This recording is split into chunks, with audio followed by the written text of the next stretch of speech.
Let me tell you about the real threat to democracy that's getting almost no coverage. Democrats now facing election fraud charges in 3 states. In Connecticut, someone was caught stuffing an absentee ballot drop box for a mayoral election in September. In New York, investigators say a man submitted 118 false absentee ballot applications for his 2022 Democratic primary election. Joining me now, Congressman Byron Donalds, member of the House Oversight Committee, and Tim Parlatore. He is a former attorney for President Trump. Thank you both for being here. Congressman, what do these stories tell you about the threat to democracy, and why do we hear so little about this brazen election tampering?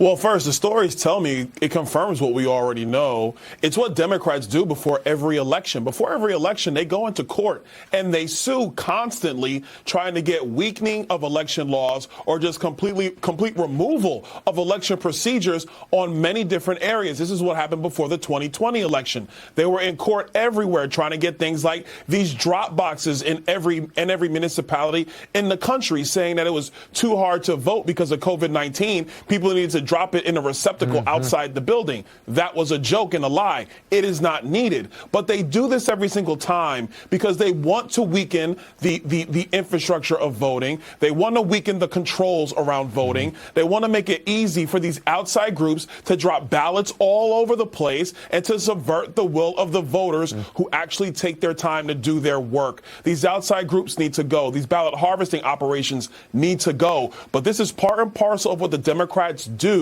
These stories now demonstrate what we've already have known. The reason why nobody knows about it is because big media is not going to cover this. They only want to talk about January 6th. That's all they want to talk about. I was stunned when I came across these stories, and I'd heard nothing of them anywhere. Nowhere.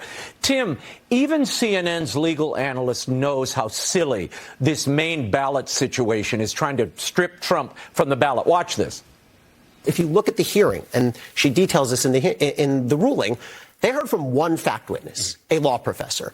She based her ruling on a lot of documents, but also YouTube clips, news reports, things that would never pass the bar in normal court.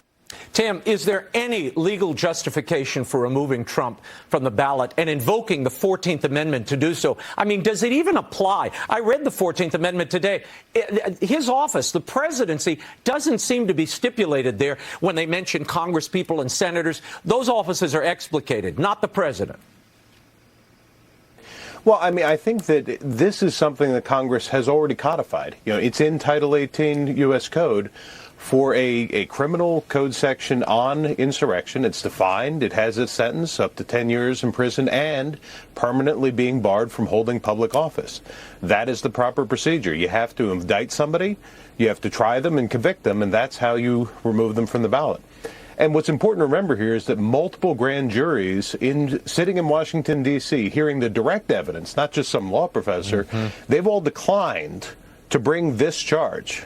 Even in the Oath Keepers case, they decided to go one level below that for the seditious conspiracy and declined to actually bring an insurrection charge. So nobody's been charged with an insurrection.